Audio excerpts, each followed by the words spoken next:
Agradezco también yo la invitación a participar en este evento y fundamentalmente agradezco la oportunidad de compartir con ustedes en relación a estos temas. El grupo por el que voy a hablar, en representación del cual voy a hablar, estamos tratando de abordar los temas de impactos ambientales a nivel de agroecosistemas extensivos, en realidad desde reciente formación, pero creo que en general a nivel país ha habido una trayectoria y mayor historia del abordaje de estos temas en el área intensiva que en el área extensiva, así que asumo que tengo mucho para aprender, para intercambiar con varios de los que están aquí presentes. En relación a este tema, lo que pretendíamos es hacer un planteo teórico muy general, va a ser muy breve, incluso hubieron algo que el primer expositor ya lo planteó en extenso, y voy a usar ejemplos ejemplificados para el caso de herbicidas. Y lo que quería, el objetivo en realidad que tiene esta exposición,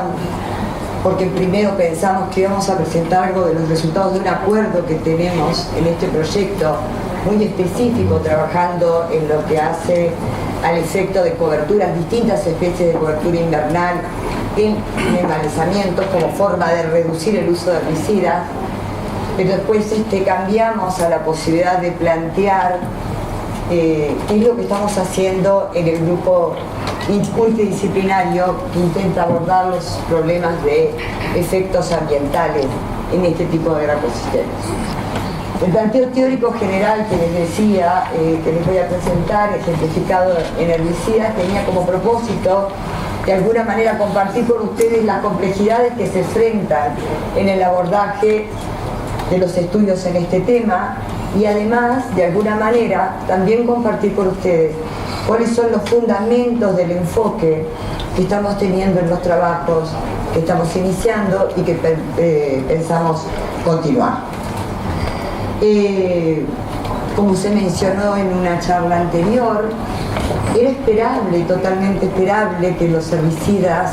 y plaguicidas en general tengan efectos ambientales, tengan impactos ambientales en los agroecosistemas, en la medida en que todos ellos pueden generar efectos secundarios o colaterales, siendo que en su mayoría son xenobióticos. Por otra parte, esto de alguna manera se combina con una preocupación creciente, yo diría alarmante, de las últimas décadas, a nivel de la sociedad civil, también a nivel de la investigación y fundamentalmente a nivel de los organismos e instituciones que tienen la responsabilidad de regular herbicidas y plaguicidas en general, y que de alguna manera se impulsa por lo que ha sido la masiva utilización de plaguicidas para la producción de alimentos, una tendencia clara a nivel mundial, acompañada también a nivel país. Hoy decía el expositor Raúl, ¿no? Arturo, y es difícil encontrar este tipo de información, decía él. Yo me encontré en la búsqueda hace unos días atrás en internet, pero bueno, debe pagarse, y me ofrecían bajar la información por $250 en relación exactamente cuál era la carga en América Latina comparada con lo que son otros países en desarrollo, y efectivamente, además de acompañar esa tendencia mundial, Uruguay tiene un problema con lo que son las cargas por hectárea utilizadas de pesticidas, igual que Bolivia, Brasil y Argentina. Cuando nosotros pensamos en un herbicida de una manera muy simple, disculpen, realmente lo estamos simplificando en exceso, pero nos sirve para explicarles cuáles son nuestros enfoques. Siempre que se hace una aplicación de herbicidas, si podemos decir, bueno, una aplicación de herbicida, una descarga de esta sustancia en el ambiente, está dirigida al control de malezas en este caso específico, y las investigaciones, los estudios al respecto dicen que en promedio, y este valor es para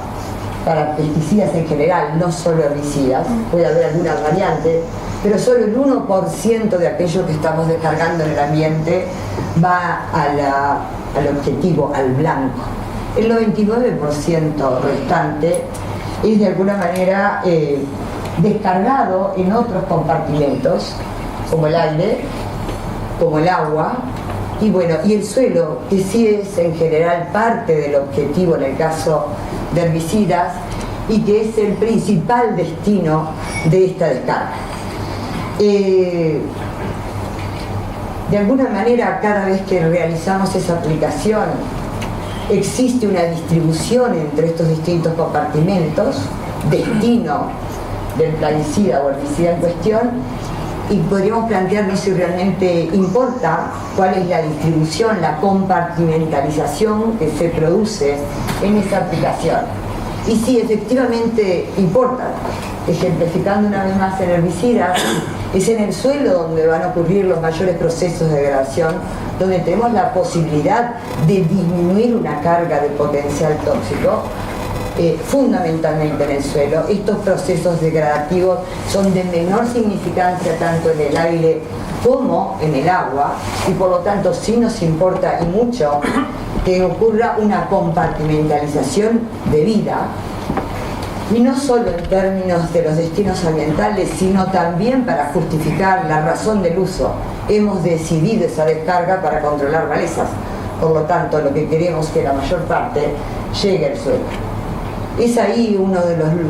los capaz ejemplos más clásicos, o de los momentos en que mejor apreciamos, más allá de lo que es la eficacia y el buen uso, el uso racional de herbicidas, el valor de la aplicación de buenas prácticas. La repartición en aire, suelo y agua tiene relación directa con importantes factores que están operando en la dinámica del herbicida, como la deriva, la volatilización, responsables de un mayor destino en el aire, la lixiviación, que no es inmediata, es un proceso que tendrá lugar en un corto espacio del tiempo, pero el escurrimiento, que serán los responsables de aumentar el destino en el agua. Y estos son aspectos bien importantes, hablando de un herbicida que a todos nos preocupa, que ya hemos prohibido, pero que ha sido largamente discutido a nivel mundial, la atracina, cuando Estados Unidos se empecinó en mantener la atracina en uso. Uno de los principales manejos y con alto impacto fue simplemente contemplar lo que podía ser eliminar, reducir al mínimo las probabilidades de escurrimiento y su localización en destino agua, con medidas, bueno, más o menos sofisticadas, pero dependiendo del local en el que se producía la aplicación, contemplar la probabilidad de lluvia. La utilización de buenos manejos, las buenas prácticas agrícolas en este aspecto van a estar muy relacionadas al conocimiento de las características de los herbicidas. Ustedes me disculpan, pero ahí capaz que la situación a nivel de la producción intensiva es distinta, pero en la producción extensiva no es difícil que inclusive a nivel de técnicos tengamos la preocupación del precio de la herbicida en cuestión, la preocupación de quién lo vende y la preocupación del nombre, y haya esfuerzos limitados en conocer exactamente cuáles son las características físico-químicas de ese herbicida que van a estar siendo determinantes de sus destinos ambientales. Es parte de la responsabilidad que tenemos que asumir. De una manera muy grosera, y continúo con la extra simplificación, podríamos decir que impactos ambientales los consideraríamos como la sumatoria de los efectos bióticos y abióticos en los distintos compartimentos que queramos evaluar,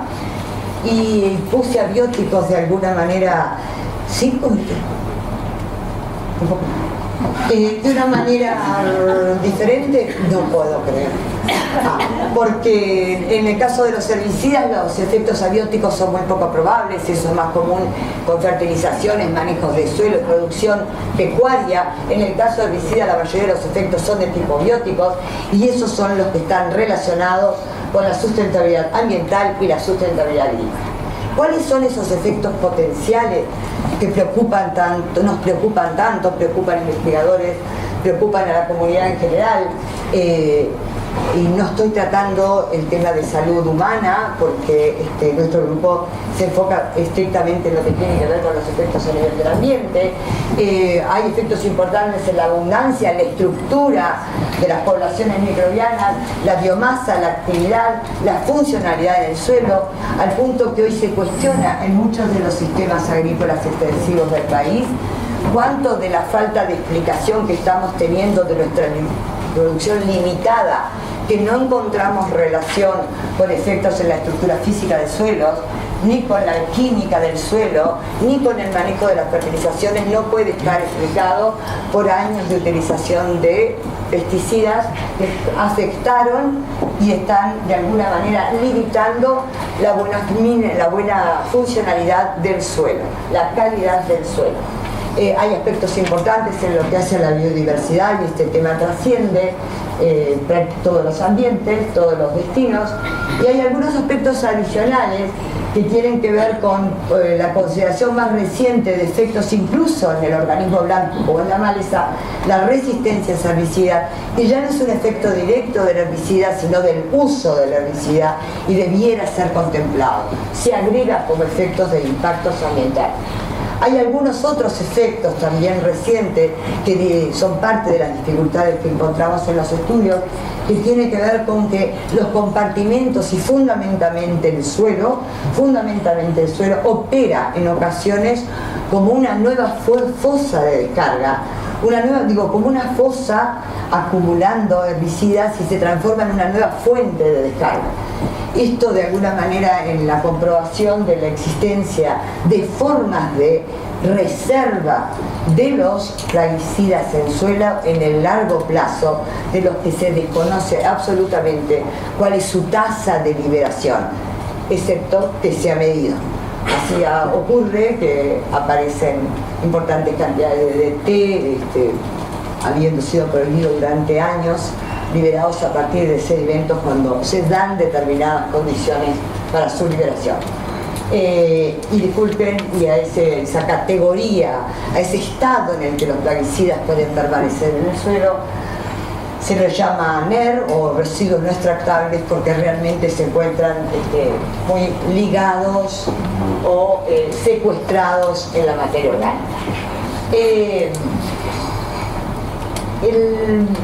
El efecto final, el que queremos estimar,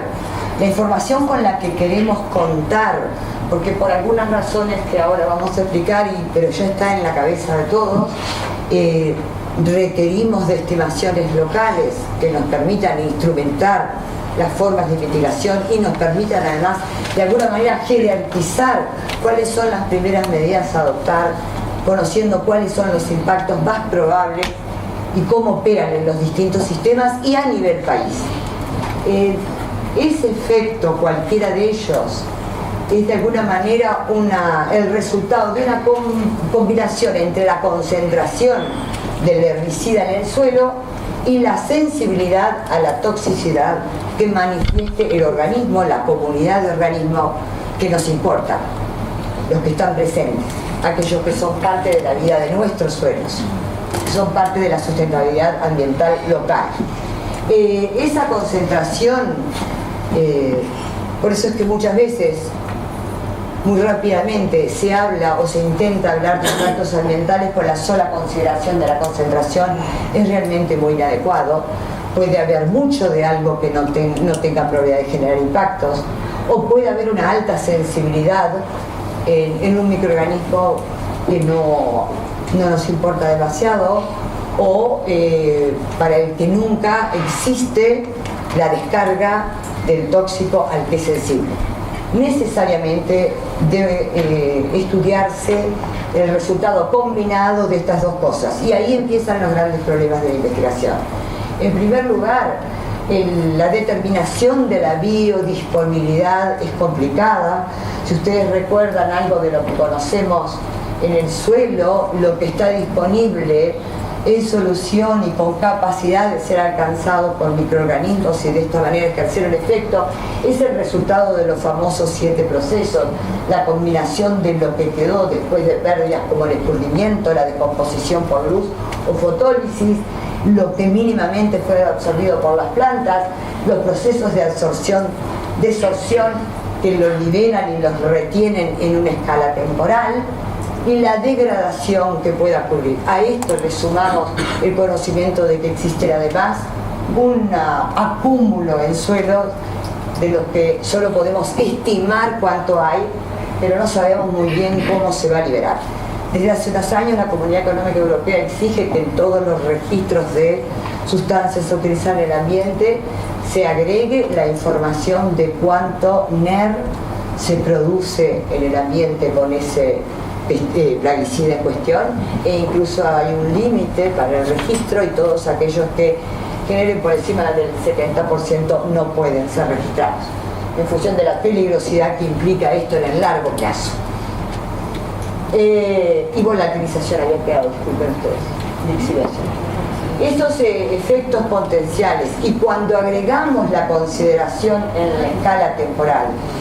es de suma trascendencia, muchas veces en lo que hace a una sustentabilidad ambiental productiva combinada, pueden haber impactos importantísimos en un espacio de tiempo muy corto, y puede existir una importantísima resiliencia, y realmente hasta no puede ser capturado en un bioensayo ese efecto. Pero en lo inmediato pudo haber coincidido con una función del suelo trascendente, como puede ser un efecto de la nodulación, un efecto de,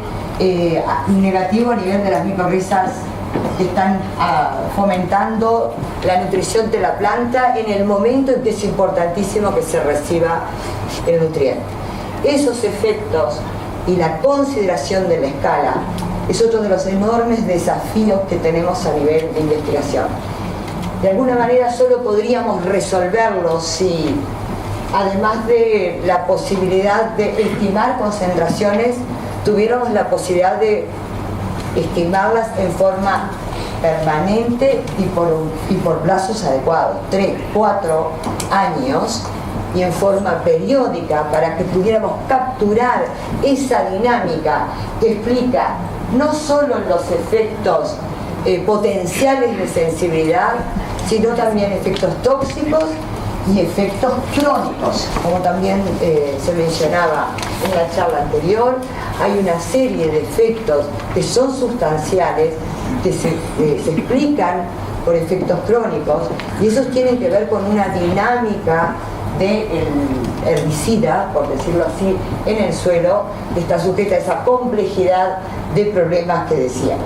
Cuando se habla que en la concentración es importante estimar la biodisponibilidad y la bioaccesibilidad, se está pretendiendo de alguna manera establecer la doble naturaleza. Biodisponible es lo que está a nivel del suelo y puede inmediatamente ingresar a un microorganismo. Bioaccesible, eso es aquello que sabemos que ha quedado reservado, está en el suelo y no sabemos exactamente en qué momento va a ejercer un efecto, pero sí sabemos que está en el suelo. Y en cuanto a los efectos en organismos, también ahí, a ese nivel, las situaciones, las evaluaciones, la investigación se complica y mucho, porque muchos de los efectos tienen que ver con efectos globales a nivel de la comunidad. Existen estímulos, existen depresiones en el crecimiento y la actividad de microorganismos, disculpen, y el resultado en general, y muchas veces opera a nivel de la comunidad. Por lo tanto, además de bioensayos simples, estudiando efectos a nivel de organismos seleccionados que resulten importantes en el agroecosistema en estudio, deberían agregarse estudios a nivel de comunidad, de mesocosmos, tanto en los ambientes hídricos como en los ambientes suelo, y eso también tiene un nivel de complejidad bastante mayor al que tradicionalmente, de los trabajos que tradicionalmente se han venido realizando. De alguna manera nosotros entendemos que el poder, entendemos que tenemos un gran desafío, nuestra voluntad de generar resultados a nivel de los impactos ambientales estimados en agroecosistemas locales. Queda mucho para hacer, pero de cualquier manera, me parece muy bien, como han planteado en repetidas ocasiones quienes me precedieron, se puede hacer mucho en el cuidado de las buenas prácticas y es necesaria una actitud proactiva, inmediata, porque hay mucha investigación que sostiene, confirma y pronostica problemas importantes, no solo con nuestros usos actuales, sino con la posibilidad de sus acúmulos. Reducir el uso de herbicidas, optimizar el uso de herbicidas, evitar descargas elevadas o remediarlas, y estos son todos aspectos en los que creo que el país ha generado información. Capaz que hay que cuestionarse cuánto falta adoptar. A nivel de los distintos sistemas de producción, intensivos e intensivos, hay muchísima información de cómo reducir el uso de herbicidas. Hay alternativas disponibles. En cuanto a optimizar el uso también, creo que hace 40 años que repetimos lo más importante es el momento, o sea, el eterno olvidado. ¿Cuánto se puede variar una descarga respetando el momento, planificando el momento de aplicación? Eso y otros muchos más. Evitar descargas elevadas o remediarlas también en estos aspectos. Me consta, y dentro del grupo nuestro se han trabajado algunas alternativas para la remediación. Hemos trabajado en bioremediación y ahora iniciamos trabajos en fitorremediación. Las plantas son una fuente importante también de renovación y creo que en un compromiso de bien usar toda la información que generamos, más la cooperación de los equipos de investigación que necesariamente se han comprometido en esto, bueno, esperemos ir mejorando los aspectos de impactos ambientales. Muy bien, gracias. En el minuto, ¿no?